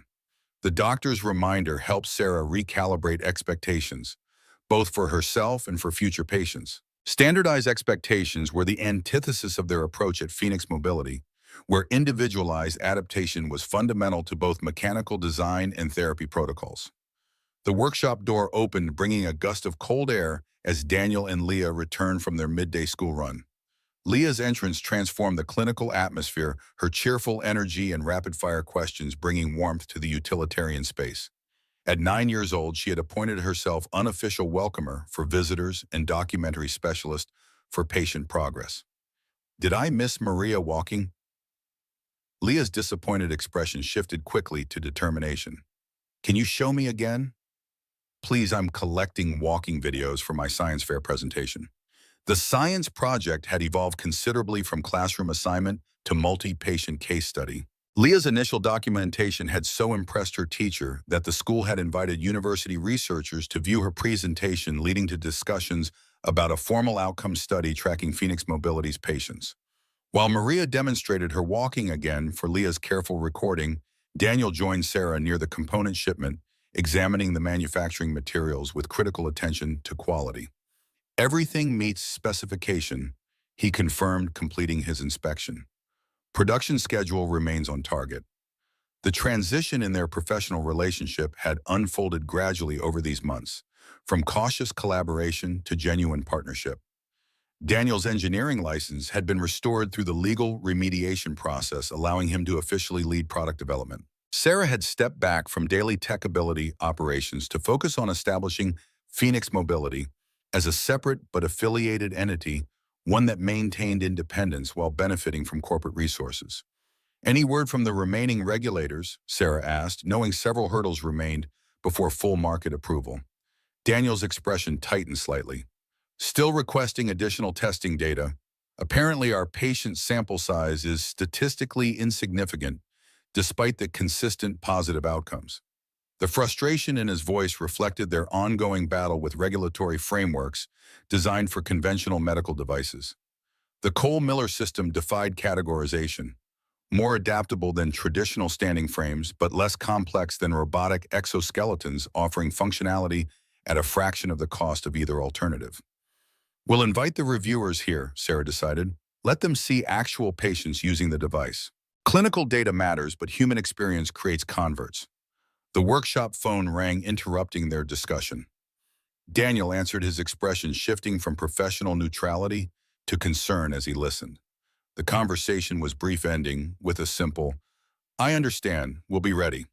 He turned to Sarah, tension visible in his posture. That was Lisa Chen from Social Services. There's been an incident at Leah's school.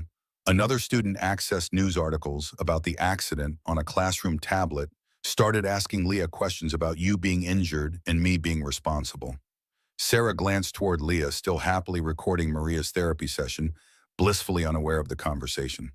The public statement Techability had released acknowledging corporate responsibility, while exonerating Daniel had generated significant media coverage. They had tried to shield Leah from these reports, but children were adept at finding information adults attempted to hide. What did Leah say to them? Sarah asked, concerned about both the child's emotional well-being and potential complications with social services. According to the teacher, she told them her dad was a hero who had saved people after the accident, and now he was helping Ms. Miller walk again. Daniel's voice contained equal measures of pride and worry. But the school's concerned about her emotional state.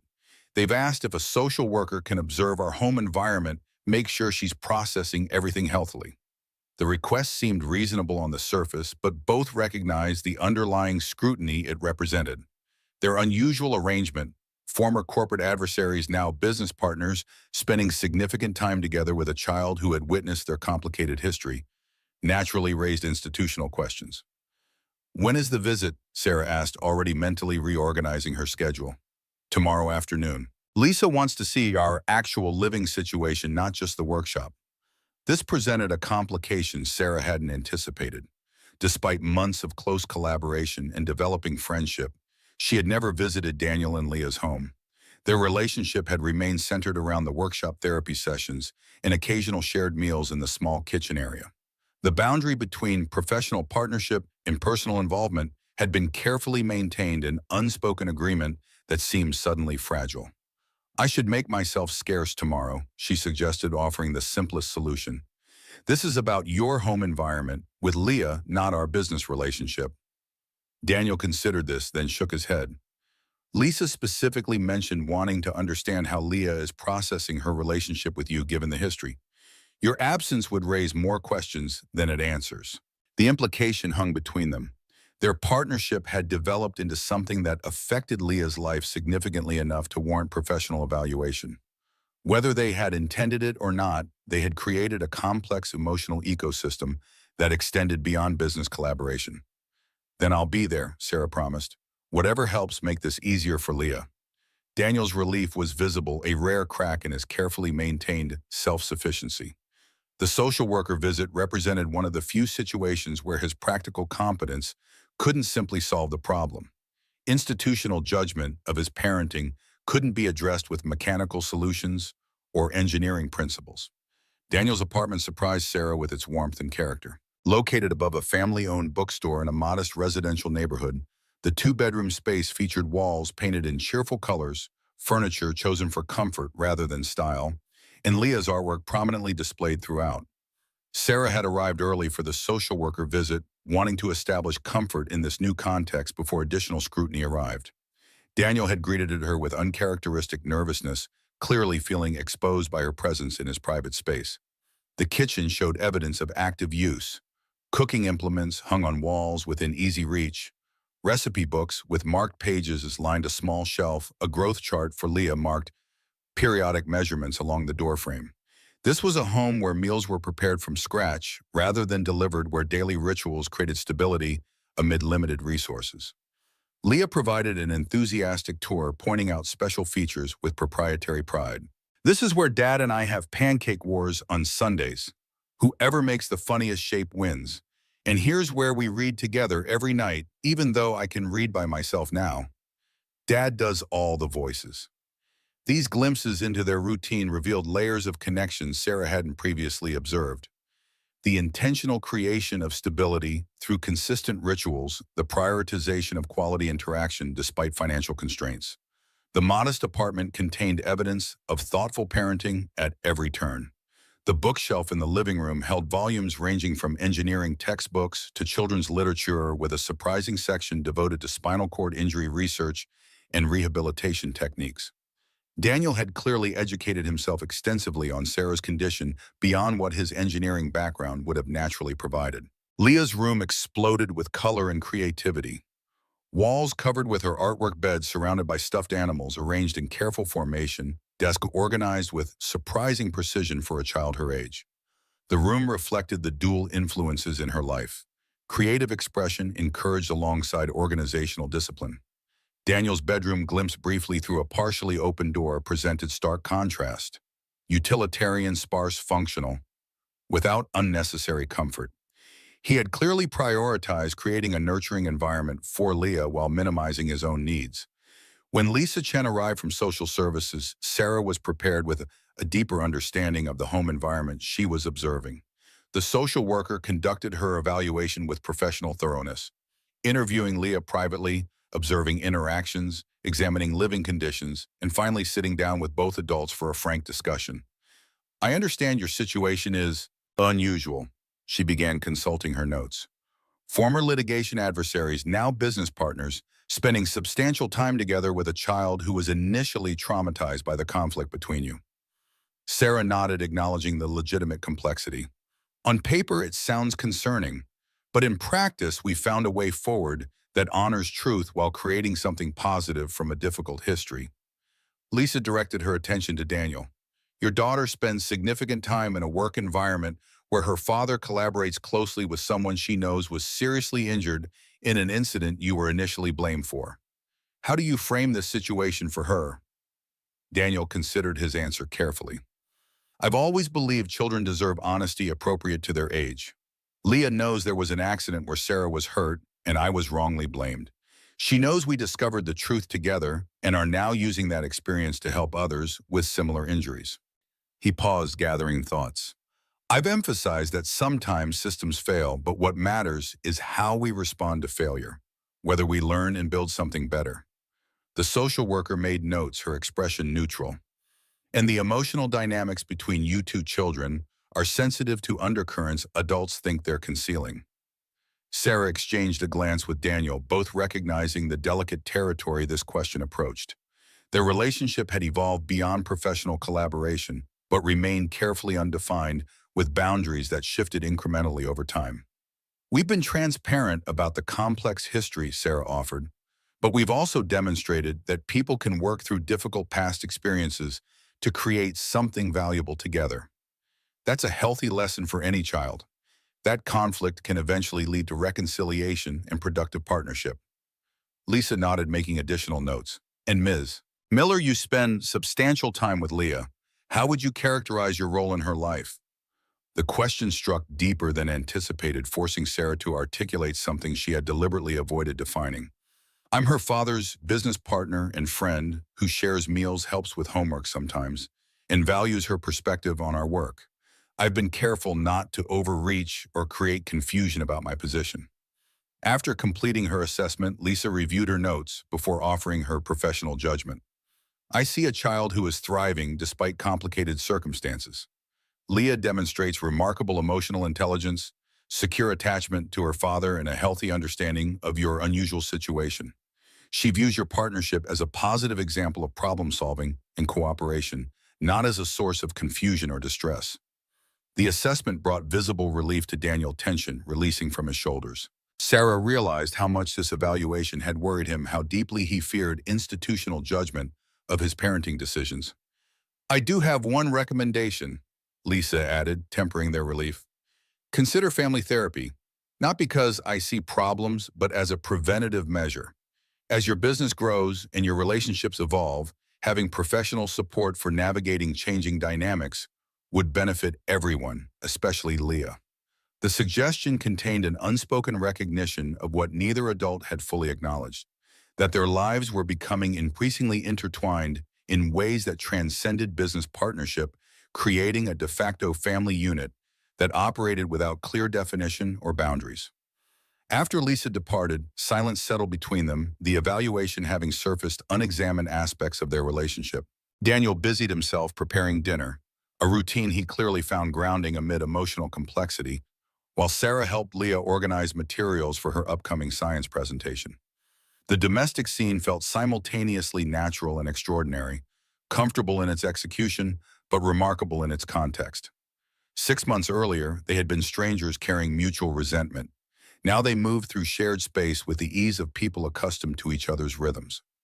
During dinner, Leah dominated conversation with enthusiastic plans for expanding her patient documentation project, oblivious to the undercurrents between the adults. When she finally disappeared into her room for bedtime reading, Daniel and Sarah faced each other across the small kitchen table, the unaddressed implications of Lisa's assessment hanging between them. She thinks we're becoming a family, Daniel stated directly, characteristically cutting to the heart of the matter. The concern in his expression wasn't rejection of the idea, but fear of its fragility. Sarah considered deflecting, maintaining the professional boundaries they had carefully established, but found herself responding with equal directness. Maybe we are. Not in any conventional way, but something that works for us. Daniel studied his coffee cup, gathering thoughts. When you came to my workshop that first day demanding answers about the accident, I never imagined we'd end up here. I was prepared for confrontation, maybe eventual professional collaboration if things went well. Not this. The vague designation encompassed everything they hadn't named. Shared meals and inside jokes, the way Leah now automatically set the table for 3 on therapy days, the personal belongings Sarah kept in the workshop for extended sessions. I didn't imagine it either, Sarah acknowledged. I was looking for justice, maybe redemption for both of us. I wasn't looking for connection. That's what scares me, Daniel admitted, vulnerability breaking through his usual reserve. What happens when the novelty of this project fades? When you return to your real life at Techability, Leah gets attached, then experiences another loss. The fear beneath his words was evident, not just for his daughter, but for himself. A man who had lost everything, once now terrified of building something that could collapse again. Sarah recognized the critical juncture they had reached, a moment requiring absolute honesty about intentions and commitments. This is my real life now, Daniel. Phoenix Mobility isn't a temporary diversion or a guilt-driven project. It's where I've found purpose, again working with people who need practical solutions, not corporate quarterly targets. She hadn't planned to share her next decision, had intended to wait for more appropriate timing, but the moment demanded transparency. I'm resigning as CEO of Techability next month. staying on the board to ensure our partnership remains protected, but stepping away from operations completely. Phoenix Mobility is my future. Daniel's surprise was evident, genuine shock replacing guarded concern. You're leaving the company you built, the position that defined you. The position that consumed me, Sarah corrected gently. That became my identity at the expense of everything else. I don't want that anymore. I want what we're building here. Technology that directly improves lives. Relationships based on shared values rather than corporate objectives, work that matters on a human scale. Daniel absorbed this information slowly, its implications rippling through his careful emotional barriers. And Leah, where does she fit in this vision of your future? The question contained layers of meaning, asking not just about Sarah's intentions toward his daughter, but about potential redefinition of their relationship beyond professional collaboration. Sarah recognized the courage this question required, honoring it with equal bravery. I care deeply about Leah. She's extraordinary, creative, compassionate, resilient in ways that humble me.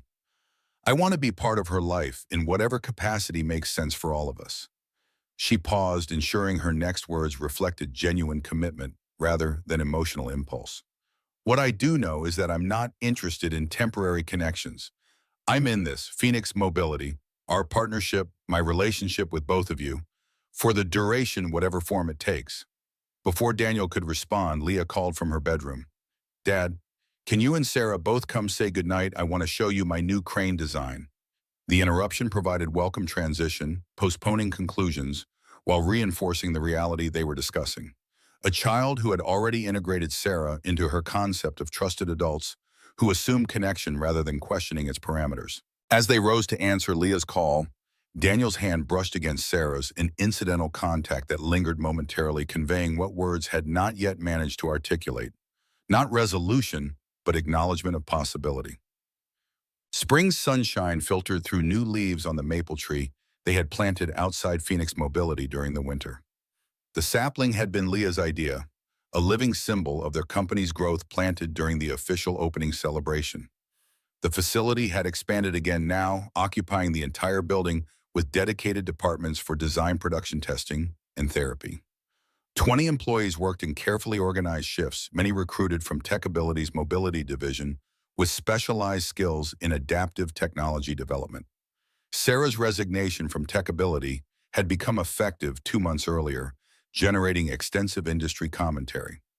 Business publications speculated about corporate strategy implications, while rehabilitation journals focused on Phoenix Mobility's innovative approach to accessible technology. The transition had been smoother than anticipated.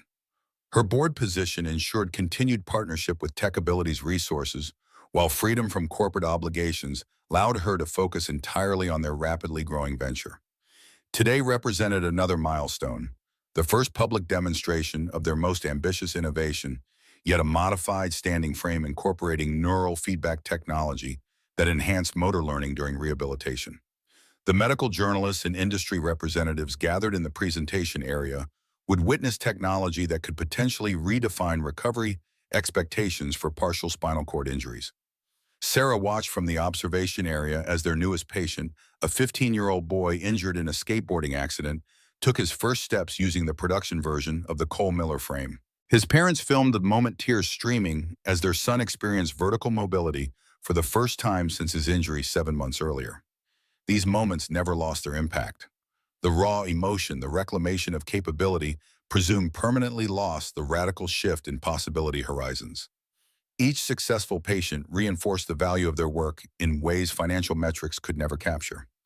Daniel stood beside her, professional satisfaction evident as he observed the frame's performance. His attention to individualization remained their competitive advantage. Each frame leaving production received final customization based on patient assessment, ensuring optimal functionality for unique physical conditions. They had found their rhythm as business partners, each contributing distinct strengths to their growing enterprise. Daniel led technical development and production quality, his restored engineering credentials enabling him to certify designs. Sarah managed business operations and strategic partnerships, leveraging her corporate experience to secure distribution agreements with rehabilitation centers nationwide. Their personal relationship had evolved with similar organic development. Gradual, deliberate steps toward deeper connection without forced definitions or artificial timelines. Sarah now spent most evenings at Daniel and Leah's apartment, her penthouse increasingly functioning as storage for possessions she rarely used. The arrangement had developed naturally practical considerations, reinforcing emotional progression as therapy sessions extended into dinner homework, help, and eventually the tacit understanding that her presence was expected rather than occasional. As the demonstration time approached, Sarah prepared to address the assembled media representatives and industry observers. Dr. Bennett joined them, clipboard in hand, containing final assessment metrics from their clinical trials. The neural feedback technology had exceeded even their optimistic projections, with test patients demonstrating 37% improved motor recovery compared to standard therapy protocols. Ready to make history? The doctor's understated question acknowledged the significance of what they were about to present. Not incremental improvement, but fundamental reimagining of rehabilitation technology's role in neurological recovery. Sarah nodded, feeling the familiar blend of professional confidence and personal investment that characterized her work at Phoenix Mobility. This presentation wasn't about corporate achievement or market positioning, but about expanding possibility for people whose lives had been constrained by medical limitations. As they moved toward the presentation area, Daniel touched her arm lightly, a private moment amid professional preparations. I've been thinking about what you said last week about finding a place with more space somewhere between the workshop and Leah's school. The referenced conversation had been casual, practical discussion about the inefficiency of Sarah maintaining a separate residence she rarely used while spending most time at Daniel's apartment that wasn't designed for 3 people. The logical solution, finding a shared home, had been approached as pragmatic consideration rather than emotional declaration typical of their careful navigation of evolving relationships. Sarah studied his expression, recognizing the significance beneath the practical framing. Are you saying you're ready for that step? Daniel glanced toward Leah, who was earnestly explaining patient documentation methods to an impressed medical researcher, completely in her element amid the technical discussion. I think we've been ready for a while, just moving at a pace that let everyone adjust naturally. His focus returned to Sarah, characteristic directness softened by genuine emotion. You're already part of our family in every way that matters. The living arrangement should reflect that reality. The simple statement acknowledged what had developed gradually over these months. A family structure unlike anything Sarah had imagined for herself, formed through shared purpose and mutual healing, rather than conventional relationship progression. Before she could respond, they were called to begin the presentation, the personal moment necessarily yielding to professional responsibility. But Daniel's words remained with Sarah as she moved to the podium, informing her perspective as she addressed the assembled audience. Ladies and gentlemen, thank you for joining us today at Phoenix Mobility. She surveyed the room, recognizing faces from her corporate days now viewing her in this new context. My journey to this podium began 6 years ago with catastrophic technology failure and personal injury. It continues today with technology success and personal recovery that transcends physical rehabilitation. She gestured toward their demonstration patient, the teenager who had just experienced his first steps post-injury. What you witnessed earlier represents more than innovative engineering. It embodies our fundamental philosophy that healing happens through connection, that adaptation requires community, that broken systems and broken bodies can both be redesigned for better functionality. The Cole-Miller neural feedback system represented the culmination of their collaborative approach. Daniel's mechanical innovation combined with Sarah's understanding of neurological recovery principles enhanced by input from rehabilitation specialists and feedback from early patients. The system didn't merely support weight like traditional standing frames. It actively engaged nervous system pathways through targeted sensory input, accelerating motor learning during the critical recovery window. Sarah moved away from the podium, standing unsupported as she continued, a physical demonstration of her own recovery progress. 6 years ago, I was told I would never stand independently again. Today, I stand before you not because we overcame physical limitations, but because we recognize them as design challenges rather than immutable facts. Her progress remained partial. She could stand independently for limited periods and walk short distances with minimal support, but still relied on her wheelchair for daily mobility. The improvement was significant, but not miraculous, the result of consistent therapy and innovative technology rather than spontaneous recovery. This realistic demonstration resonated more powerfully with medical observers than any exaggerated claims could have. When the formal presentation concluded, transitioning to demonstration stations, where journalists could observe the technology with various patients, Sarah found herself approached by a rehabilitation director from a major medical center, his expression reflecting recalibrated expectations. "I followed your journey from corporate CEO to whatever this is," he admitted, gesturing around the facility. "I was skeptical about whether this represented genuine innovation or elaborate public rehabilitation of your personal narrative." He nodded toward the demonstration area where patients were showing remarkable mobility improvements. "I'm no longer skeptical. You've created something revolutionary here." Sarah appreciated his candor, understanding the legitimate questions their unusual origin story had generated. Phoenix Mobility exists because conventional approaches, both technological and institutional, failed to address fundamental needs. We found a different path forward by prioritizing function over form, accessibility over exclusivity, and human dignity over profit maximization. These principles had become their organizational mantra, informing decisions from design specifications to pricing structures to therapy protocols. Their business model balanced sustainability with accessibility, generating sufficient revenue through tiered pricing and strategic partnerships, while maintaining affordability for patients with limited resources. As the event continued, Sarah moved through the facility with practiced ease, her gait revealing both the limitations that remained and the progress achieved. Her wheelchair remained nearby for longer distances or fatigue periods, but increasingly represented backup support rather than primary mobility. She found Daniel in the fabrication area demonstrating component customization techniques to interested medical engineers. When he finished, they moved toward the administrative office, taking a moment amid the public event to process its significance privately. "I think we've officially transformed from interesting experiment to established industry presence," Sarah observed, noting the changed tenor in media questions and competitor representatives' attentiveness. "We're no longer a curiosity or heartwarming recovery story. We're a legitimate threat to conventional rehabilitation technology providers." Daniel nodded, professional satisfaction evident beneath his characteristic understatement. 6 major rehabilitation centers committed to trials during the presentation. That exceeds our most optimistic projections for initial adoption. When the achievement represented more than technical innovation, it signified institutional validation of their approach, recognition that Phoenix Mobility had transitioned from inspirational sidebar to mainstream industry influence. Dr. Bennett joined them, briefly sharing preliminary feedback from medical evaluators. "The consistent response pattern confirms what we've observed clinically. Practitioners recognize the paradigm shift once they witness actual patient response. The neural engagement factor creates visibly accelerated progress compared to traditional mechanical support." After the doctor departed, Sarah and Daniel found themselves momentarily alone, a rare, quiet moment amid the public event. 6 years ago today, Sarah noted, recognizing the significance of the date that had shaped both their lives so profoundly. The accident anniversary had arrived without the emotional weight it once carried, transformed through their shared work from traumatic memory to origin point for unexpected redemption. Daniel acknowledged the observation with characteristic thoughtfulness. 6 years of separate paths followed by 1 year of converging direction.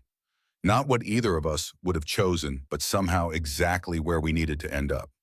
The philosophical acceptance reflected his growth beyond resentment or regret, finding meaning in the difficult journey rather than remaining defined by its injustice.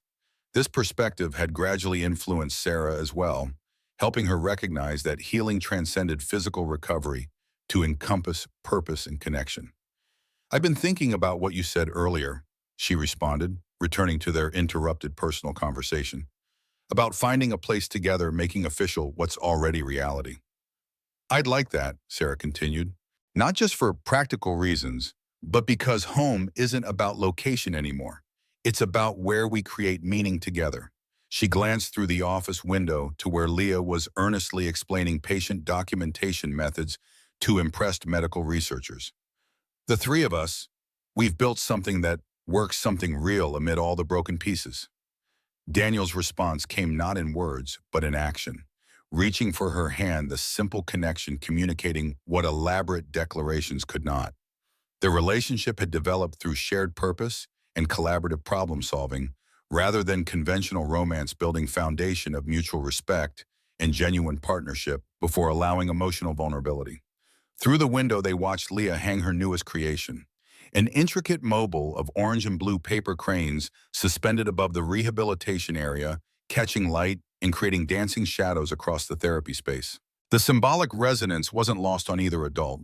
Fragile paper transformed through deliberate folding into objects of beauty and flight, much like their own broken lives reconfigured into new formations of unexpected strength. As they prepared to rejoin the public event, Sarah felt Daniel's steadying presence nearby. Not controlling, but supporting, not directing, but partnering. The balance they had achieved transcended professional collaboration to inform personal relationship, creating space for individual strength within mutual support. This was healing in its most comprehensive form, not merely physical recovery, but restoration of purpose, connection, and possibility. The standing frame had enabled Sarah to reclaim vertical mobility, but the journey with Daniel and Leah had allowed her to stand in ways more profound than physical, supported not by mechanical assistance, but by genuine partnership forged through shared purpose and mutual respect. The future remained unscripted, its possibilities expanding rather than narrowing with time and progress. Whatever challenges awaited, they would face them as they had faced past obstacles, together combining practical problem solving with unwavering commitment to creating something meaningful from life's inevitable broken pieces.